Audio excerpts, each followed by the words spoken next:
Welcome back to Footnotes and Folly, and to Titus Andronicus. I am Pemberton. This is part 2, and the wronged old general begins, slowly, to break and then to plan. 2 of his sons lie condemned for a murder they did not commit, and Titus grovels in the street to the deaf stones of Rome to save them. Aaron brings a foul bargain: let one of the family strike off a hand, and the boy shall be spared, so Titus lays his own hand on the block. It is a lie. Back come his sons' 2 heads, and his severed hand with them, by way of mockery.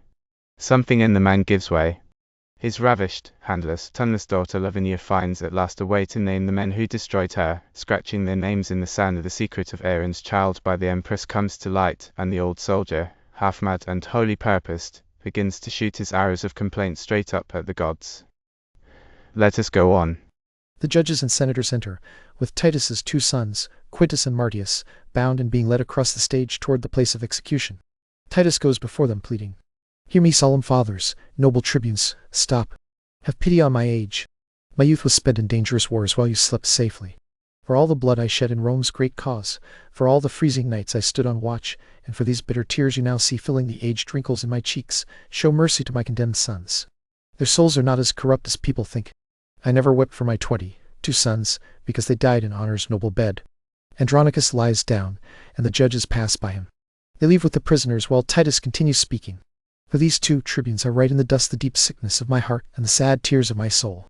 Let my tears satisfy the dry earth's hunger. My son's sweet blood would make it ashamed and blush. O earth, I will befriend you with more rain from these 2 old urns my eyes than young April gives with all his showers. In summer drought I will keep dropping tears on you. In winter I will melt the snow with warm tears, and keep eternal springtime on your face, if only you refuse to drink my dear son's blood. O reverend tribunes! O gentle old men! Unbind my sons, reverse the sentence of death, and let me say, who never wept before, that my tears are now powerful speakers." Lucius enters with his weapon drawn. "O noble father, you grieve in vain. The tribunes do not hear you. No one is here. You are telling your sorrows to a stone. Ah, Lucius, let me plead for your brothers. Grave tribunes, once more I beg you. My gracious lord, no tribune hears you speak. Why, it makes no difference, man. If they did hear, they would not listen. If they did listen, they would not pity me. Yet I must plead, useless as it is to them. So I tell my sorrows to the stones. Though they cannot answer my distress, in some ways they are better than the tribunes, because they will not cut off my story. When I weep, they humbly receive my tears at my feet and seem to weep with me. They were only dressed in solemn robes. Rome could not provide tribunes like these. A stone is as soft as wax. Tribunes are harder than stones. A stone is silent and gives no offense. Tribunes, with their tongues, sentence men to death. But why are you standing there with your weapon drawn? To rescue my 2 brothers from death. For that attempt, the judges have pronounced my everlasting sentence of banishment. O happy man, they have done you a kindness. Foolish Lucius, do you not see that Rome is only a wilderness of tigers? Tigers must prey, and Rome offers no prey except me and mine. How fortunate you are, then, to be banished from these devourers. But who is coming here with our brother Marcus?" Marcus enters with Lavinia. "Titus, prepare your aged eyes to weep, or if not that, prepare your noble heart to break. I bring a grief that will consume your age." "Will it consume me? Then let me see it. This was your daughter." "Why, Marcus, so she is. Oh, the sight kills me. Hey-hearted boy, get up and look at her. Speak, Lavinia. What cursed hand has made you handless before your father's eyes? What fool has added water to the sea, or brought a bundle of sticks to bright burning Troy? My grief was already at its height before you came, and now, like Nilus, it scorns all limits. Give me a sword, I will cut off my hands too. They fought for Rome, and all in vain. They kept the sorrow alive by feeding my life. They were lifted up in useless prayer, and they have served me to no purpose. Now the only service I ask of them is that one will help cut off the other. It is well, Lavinia, that you have no hands, for hands are useless in Rome's service. Speak, gentle sister. Who has made you a martyr? Oh, that delightful instrument of her thoughts, which spoke them with such pleasing eloquence, has been torn out of that pretty hollow cage where, like a sweet melodious bird, it sang varied notes that enchanted every ear. Oh, speak for her. Who has done this deed? This is how I found her, wandering in the park, trying to hide herself like a deer that has received an incurable wound. She was my dear, and the man who wounded her has hurt me more than if he had killed me outright. Now I stand like a man on a rock, surrounded by a wilderness of sea, watching the rising tide grow wave by wave, always expecting some hateful surge to swallow him in its salty belly. That way my wretched sons have gone to death. Here stands my other son, a banished man, and here my brother, weeping over my sorrows. But what strikes my soul hardest is dear Lavinia, dearer than my soul. If I had only seen your picture in this condition, it would have driven me mad. What shall I do now that I see your living body like this? You have no hands to wipe away your tears, and no tongue to tell me who made you a martyr. Your husband is dead, and for his death your brothers are condemned, and by now they are dead. Look, Marcus. Ah, son Lucius, look at her. When I named her brothers, fresh tears stood on her cheeks like honey, dew on a plucked lily almost withered. Perhaps she weeps because they killed her husband, perhaps because she knows they are innocent. If they killed your husband, then be glad, because the law has taken revenge on them. No, no, they would never do so foul a deed. Witness the sorrow their sister shows. Little Lavinia, let me kiss your lips, or make some sign of how I may ease you. Shall your good uncle, your brother Lucius, you, and I sit around some fountain, all looking down to see how our cheeks are stained, like meadows still muddy after a flood? And shall we gaze into the fountain so long that the fresh taste is taken from its clear water and turned into a salt pit by our bitter tears? Or shall we cut away our hands like yours? Or shall we bite out our tongues, and in silent gestures spend the rest of our hateful days? What shall we do? Let those of us who have tongues plan some further misery, so people in times to come will wonder at us. Sweet father, stop your tears, for at your grief, see how my wretched sister sobs and weeps. Patience, dear niece. Good Titus, dry your eyes. Ah, Marcus, Marcus! Brother, I know well your cloth cannot drink one tear of mine, because you, poor man, have drowned it with your own. Ah, my Lavinia, I will wipe your cheeks.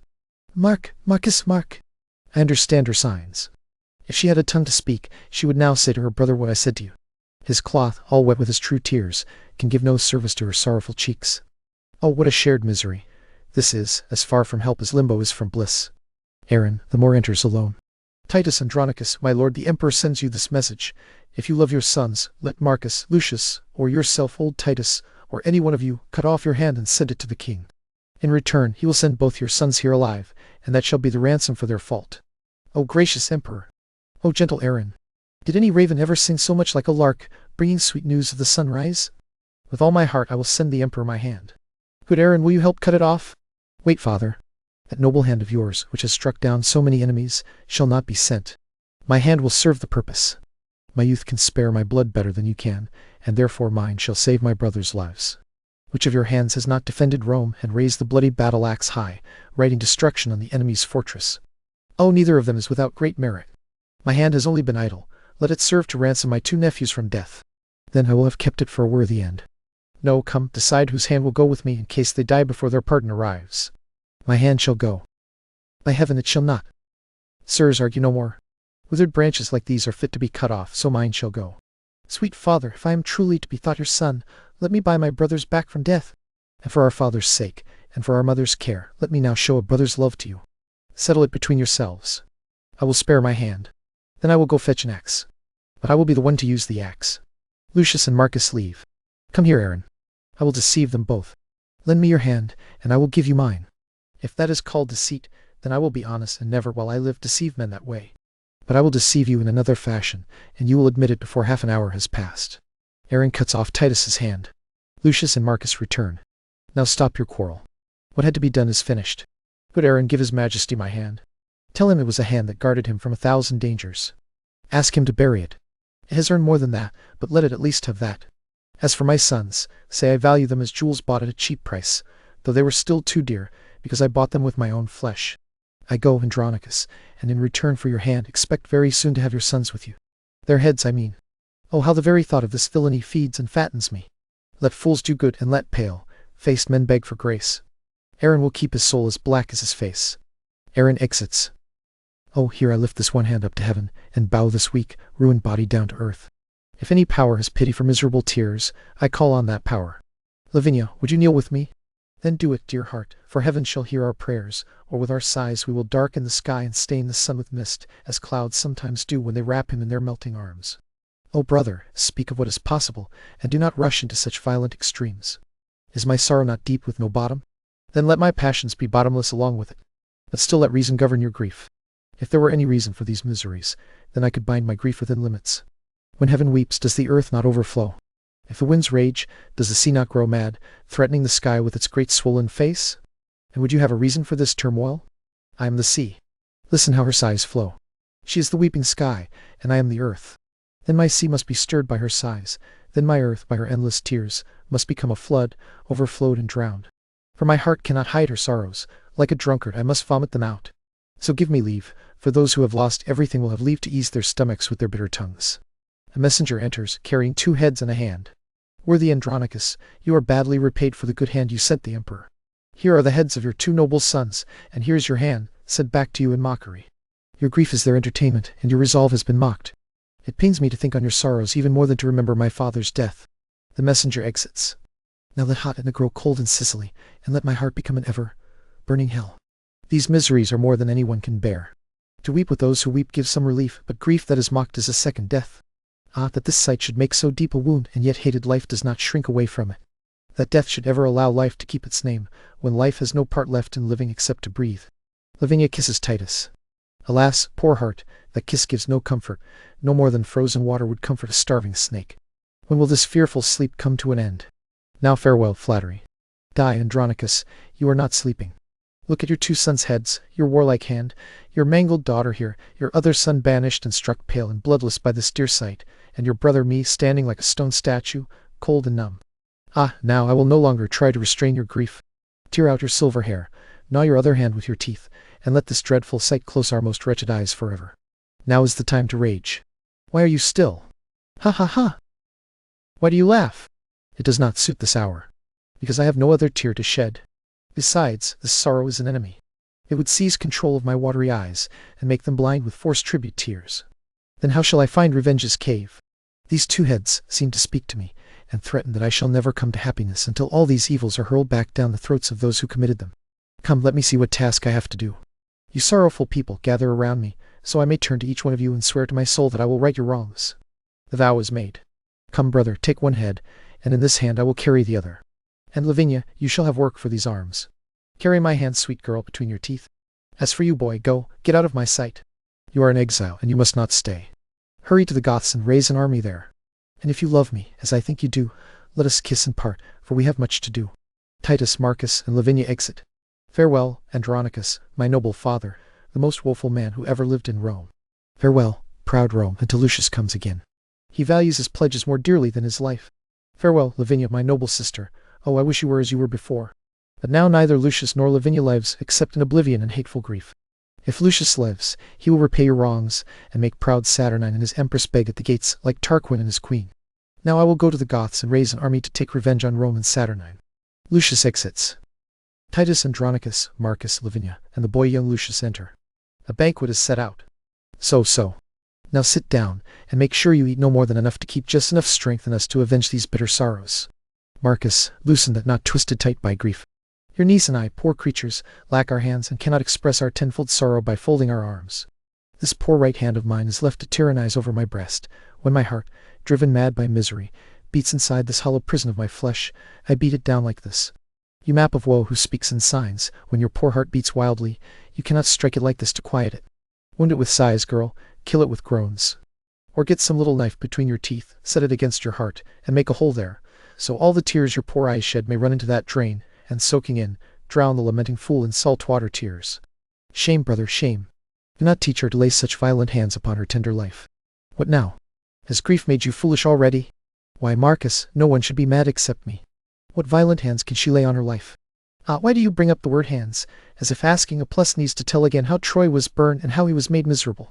Oh, do not handle that subject by talking of hands, or we will keep remembering that we have none. Shame, shame, how wildly I twist my talk, as if we could forget we had no hands if Marcus did not say the word hands. Come, let us eat, and gentle girl, eat this. There is no drink. Listen, Marcus, to what she says. I can interpret all her martyred signs. She says she drinks no drink except tears, brewed with sorrow and strained down her cheeks.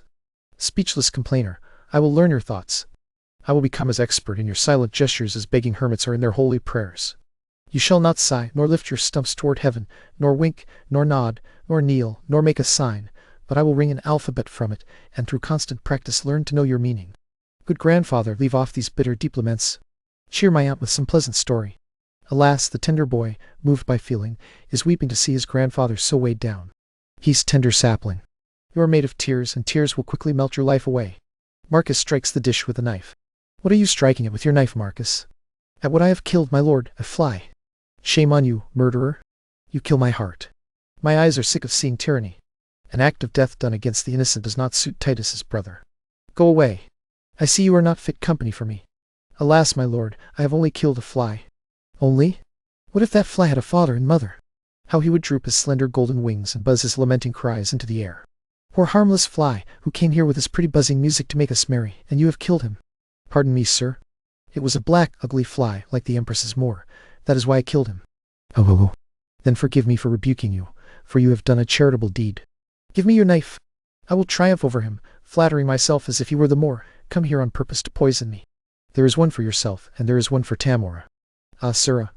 Still, I think we have not been brought so low that, between us, we cannot kill a fly that comes in the likeness of a black Moor. Alas, poor man, grief has worked on him so deeply that he takes false shadows for real things. Come, take it away. Lavinia, go with me. I will go to your room and read with you sad stories from old times. Come, boy, and go with me. Your sight is young, and you shall read when my eyes begin to blur. They all exit. Young Lucius enters with Lavinia running after him, and the boy runs away from her with his books under his arm. Titus and Marcus enter. Help, grandfather, help! My Aunt Lavinia follows me everywhere, and I do not know why. Good Uncle Marcus, see how fast she comes. Alas, dear aunt, I do not know what you mean. Stand beside me, Lucius. Do not be afraid of your aunt. She loves you, boy, far too much to harm you. Yes, she did when my father was in Rome. What does my niece Lavinia mean by these signs? Do not fear her, Lucius. She means something. Look, Lucius, look how fondly she reaches for you. She wants you to go somewhere with her. Ah, boy, Cornelia never read to her sons with more care than she has read sweet poetry and Tully's orator to you. Can you not guess why she keeps pressing you like this? My lord, I do not know, and I cannot guess, unless some fit or madness has taken hold of her. I have often heard my grandfather say that extreme grief can make people lose their minds, and I have read that Hecuba of Troy went mad from sorrow. That made me afraid. Yet, my lord, I know my noble aunt loves me as dearly as my mother ever did, and would not frighten a child unless she were in a frenzy. That is why I threw down my books and ran away, perhaps for no reason. But forgive me, dear aunt. And, madam, if my uncle Marcus goes with us, I will very willingly attend your ladyship. Lucius, I will go. Lavinia turns over with her stumps the books that Lucius has dropped. What is this, Lavinia? Marcus, what does this mean? There is some book she wants to see. Which one is it, girl, out of these? Boy. But you are more deeply read and better skilled than that. Come, choose from my whole library, and so distract your sorrow until heaven reveals the damned plotter of this deed. Why does she lift up her arms in that way? I think she means there was more than one accomplice in the act. Yes, there was more than one, unless she is raising them to heaven for revenge. Lucius, what book is that which she keeps tossing about? Grandfather, it is Ovid's Metamorphosis. My mother gave it to me. Perhaps, for love of the one who is gone, she picked it out from among the rest. Wait. See how busily she turns the pages. Help her. What does she want to find? Lavinia, shall I read? This is the tragic story of Philomel, and tells of Tereus's treachery and rape, I fear, was the root of your misery. Look, brother, look. Notice how she points out the pages. Lavinia, were you attacked like this, sweet girl, raped and wronged as Philomela was, forced in the ruthless, vast, and gloomy woods? Look. Yes, there is such a place where we hunted. Oh, if only we had never hunted there. It matches the place the poet describes, made by nature for murders and rapes. Oh, why would nature build so foul a den, unless the gods take pleasure in tragedies? Give a sign, sweet girl, for there are only friends here. Tell us what Roman lord dared to do this deed. Or did Saturnine creep away, as Tarquin once did, leaving the camp to sin in Lucrece's bed? Sit down, sweet niece. Brother, sit down by me. Apollo, Pallas, Jove, or Mercury, inspire me so I may discover this treason. My lord, look here. Look here, Lavinia. This sandy patch is smooth. Guide this after me, if you can. I have written my name without the help of any hand at all. Marcus writes his name with his staff, guiding it with his feet and mouth. Cursed be the heart that forced us into this. Write, good niece, and here at last reveal what God once uncovered for revenge.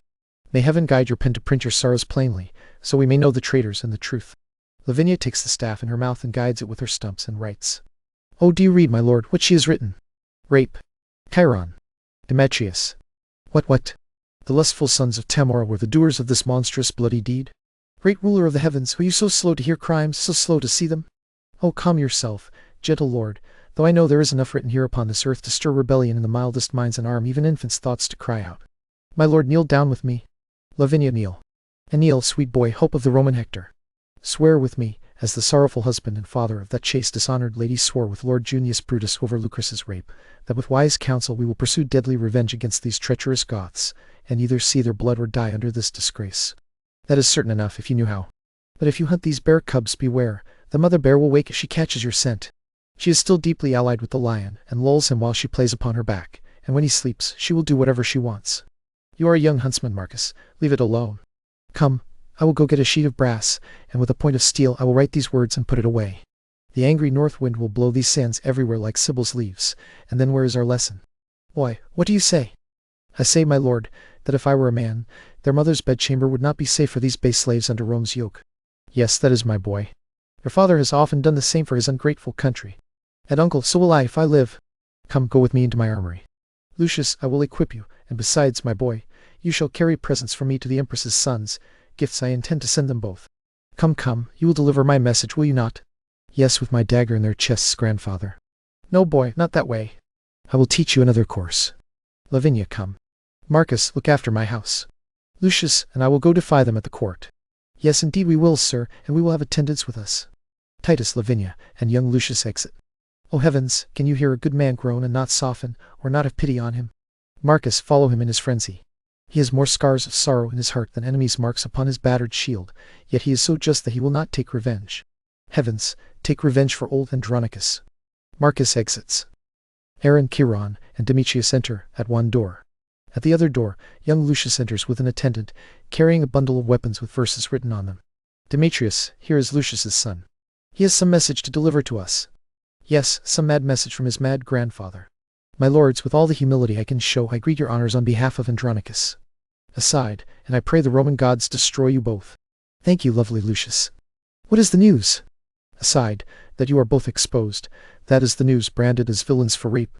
Aloud, if it please you, my grandfather, after careful thought, has sent by me the finest weapons in his armory, to honor your noble youth, the hope of Rome, for that is what he told me to say. So I do say it, and with his gifts I present them to your lordships, so that whenever you need them, you may be armed and well equipped. And so I leave you both. Aside, like bloody villains. Young Lucius and his attendant leave. What is this? A scroll with writing all around it? Let us see. Reads, Integer vidi celeris purus non agit moriae aculis, nec arcu. Oh, it is a verse from Horace. I know it well. I read it in grammar school long ago. Yes, exactly, a verse from Horace. You have it right. Aside, now see what a thing it is to be a fool. There is no joke here that they can understand. The old man has discovered their guilt, and sends them weapons wrapped with lines that wound them to the heart, though they cannot feel it. If our clever empress were on her feet, she would applaud Andronicus's idea. But let her rest in her troubled rest a while. And now, young lords, was it not a lucky star that led us to Rome, strangers, and more than that, captives, only to be raised to such a height? It did me good, before the palace gate, to defy the tribune while his brother heard it. It did me even more good to see so great a lord stoop so low, flattering us, and sending us gifts. Did he not have reason, Lord Demetrius? Did you not treat his daughter very kindly? I wish we had 1,000 Roman women cornered like that, each in turn to serve our lust. A charitable wish, and full of love. All that is missing is your mother to say amen. And she would say it for 20,000 more.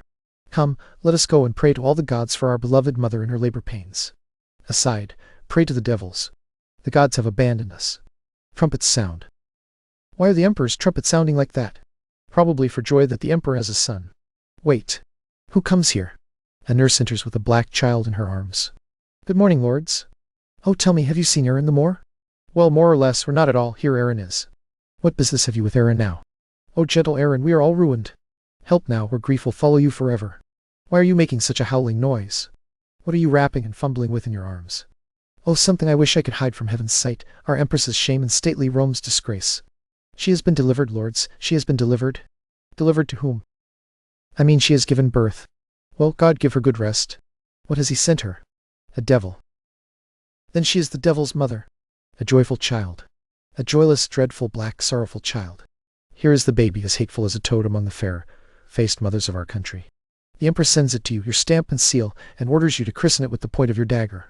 God's wounds, you whore, is black such a worthless color?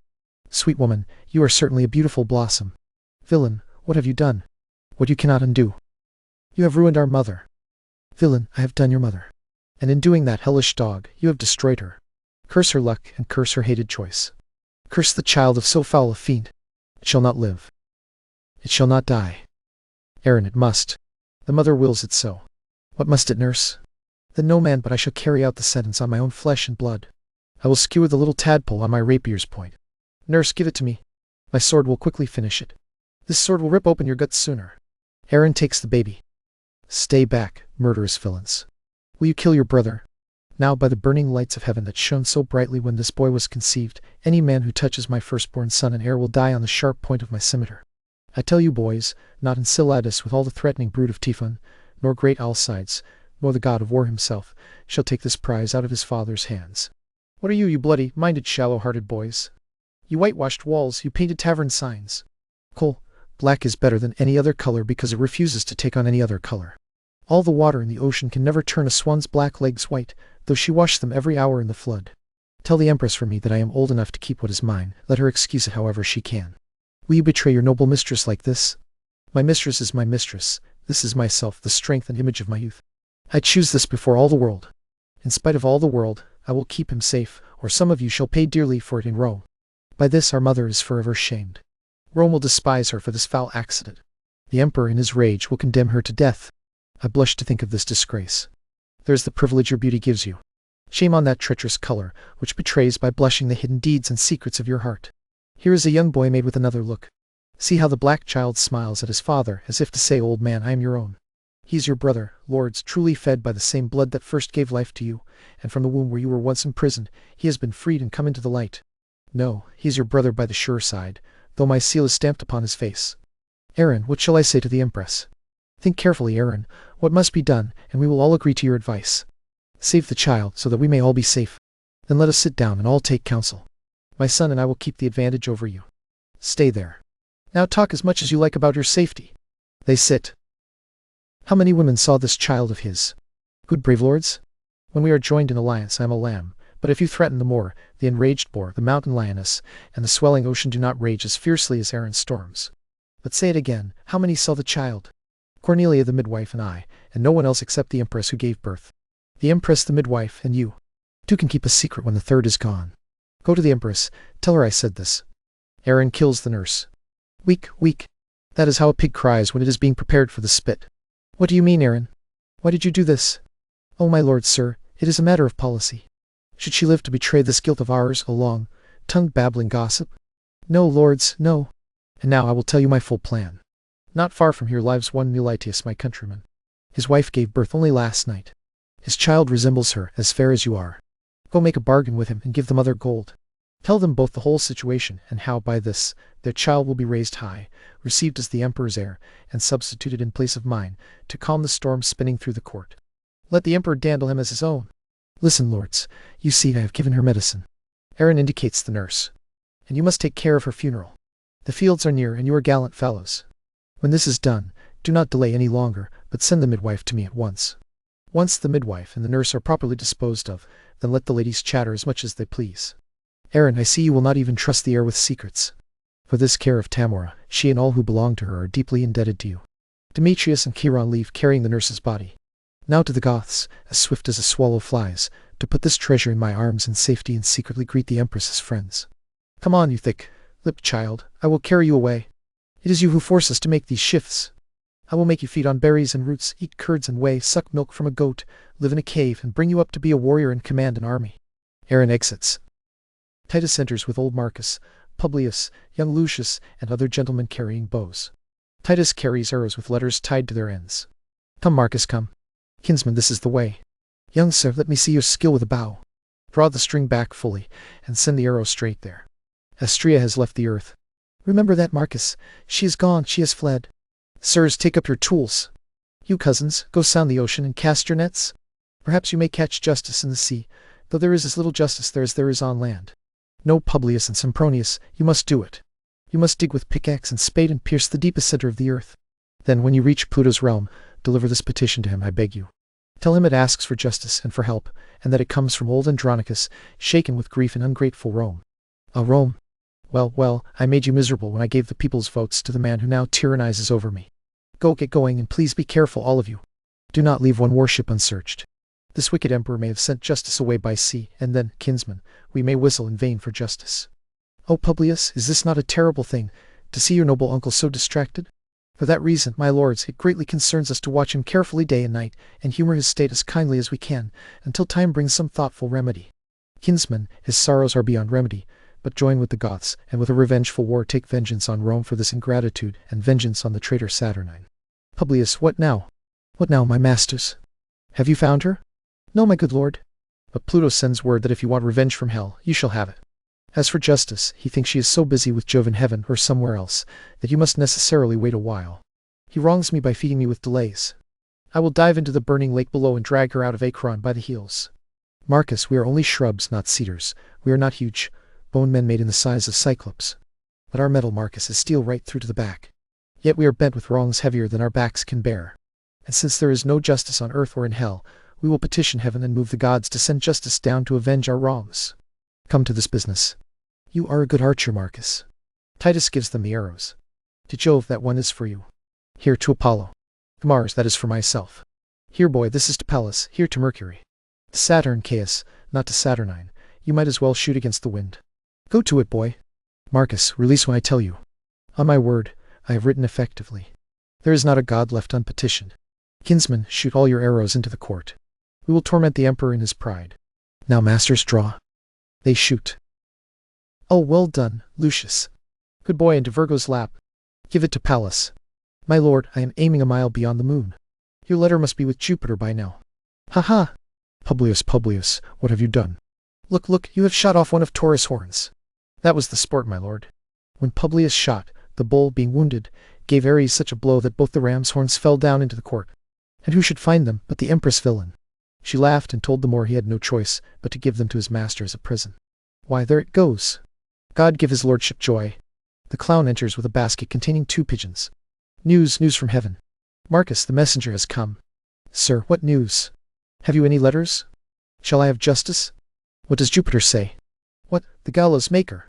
He says he has taken them down again, because the man must not be hanged until next week. But what does Jupiter say?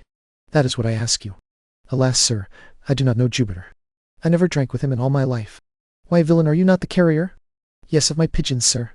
Nothing else. Why did you not come from heaven? From heaven? Alas, sir, I never came there. God forbid I should be so bold as to push into heaven in my young days. No, I am going with my pigeons to the tribunal plebs, to settle a quarrel between my uncle and one of the emperor's men. Why, sir, that is as suitable as can be for your petition. Let him deliver the pigeons to the emperor from you. Tell me, can you deliver a speech to the emperor gracefully? No, truly, sir. I could never say grace in all my life. Sir, come here. Make no more fuss, but give your pigeons to the emperor. Through me you shall have justice at his hands. Wait, meanwhile, here is money for your expenses. Give me pen and ink. Sir, can you gracefully deliver a petition? Yes, sir. Then here is a petition for you. When you come to him at your first approach you must kneel, then kiss his foot, then hand over your pigeons, and then look for your reward. I will be nearby, sir. See that you do it bravely. I guarantee it, sir. Leave it to me. Sir, do you have a knife? Come, let me see it. Here, Marcus, fold it into the petition, for you have made it look like a humble request. And when you have given it to the emperor, knock at my door and tell me what he says. God be with you, sir. I will. The clown exits. Come, Marcus, let us go. Publius, follow me. They exit.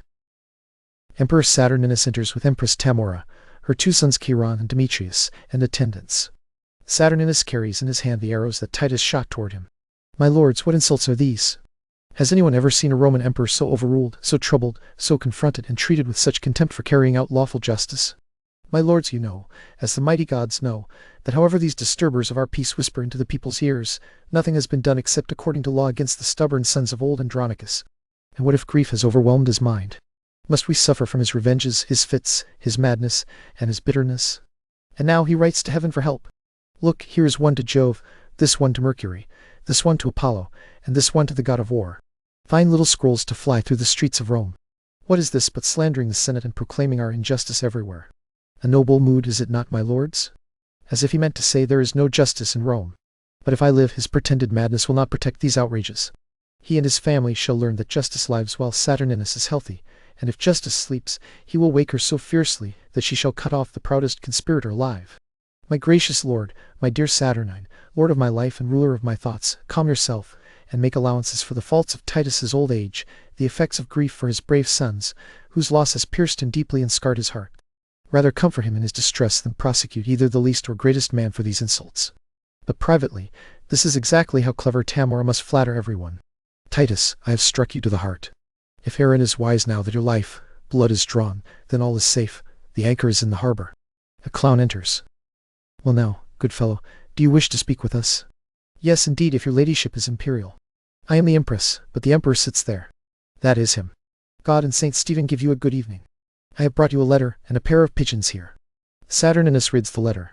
Go, take him away and hang him at once. How much money am I to have? Come, sir, you must be hanged. Hanged. By Our Lady, then I have brought my neck to a fine end. The clown exits under guard. Spiteful and intolerable insults. Must I endure this monstrous villainy? I know where this trick comes from. Can this be borne, as if his treacherous sons, who died by law for murdering our brother, were wrongly butchered through me? Go, drag the villain here by the hair. Neither age nor honor shall give him privilege. For this proud mockery, I will be your executioner, sly mad wretch, you who helped make me great in the hope that you yourself would govern Rome and me. Emilius enters. What news do you bring, Emilius? Arm yourself, my lord. Rome never had more cause. The Goths have gathered into an army, and with a force of determined men set on plunder, they are marching quickly here, under the command of Lucius, son to old Andronicus. In the course of this revenge, he threatens to do as much as Coriolanus ever did. Is warlike Lucius general of the Goths? This news cuts me down, and I hang my head like flowers struck by frost or grass beaten down by storms. Yes, now our sorrows begin to come near. He is the one the common people love so much. I myself have often overheard them say, when I walked disguised as a private man, that Lucius was banished wrongfully, and they have wished that Lucius were their emperor. Why should you fear? Is your city not strong? Yes, but the citizens favor Lucius and will revolt for me to help him. King, let your thoughts be as commanding as your name. Is the sun dimmed because gnats fly in its light? The eagle allows little birds to sing, and does not care what they mean by it, knowing that with the shadow of his wings he can stop their music whenever he pleases. In the same way you can silence the fickle men of Rome. So cheer your spirit, Emperor, and know this, I will enchant the old Andronicus with words sweeter and yet more dangerous than bait is to fish or sweet clover is to sheep, when one is wounded by the bait and the other is rotted by delicious feeding. But he will not plead with his son for us. If Tamora asks him, then he will. I can soothe and fill his aged ears with golden promises so well that even if his heart were almost impossible to conquer and his old ears were deaf, both ear and heart would still obey my tongue. Emilius, go ahead of us as our ambassador. Say that the emperor requests a parley with warlike Lucius, and arrange the meeting at his father's house, the old Andronicus. Emilius, carry this message honorably. If he insists on a hostage for his safety, tell him to demand whatever pledge will please him best. I will carry out your command effectively. Emilius exits. Now I will go to that old Andronicus and shape him with all the skill I have, so that I may pull proud Lucius away from the warlike Goths. And now, sweet emperor, be cheerful again, and bury all your fear in my plans. Then go successfully and plead with him. They exit. And there we pause again, with the trap turning under the trappers. Titus knows now who ravished and maimed his daughter Tamora's own sons, and Rome thinks him a harmless madman shooting arrows at heaven, which is exactly what he would have them think. Irene's secret child has betrayed the empress, is lost, her husband the emperor rages at the arrows raining into his court, and across the country Titus's banished son Lucius is gathering the Goths into an army of revenge. Tamora, scenting danger, prepares to go to the old man in disguise and lull him. Next time, in the last part, a Goth army at the gates, a confession wrung from Irene, and a banquet you will not soon forget. Mind the footnotes, and beware the folly.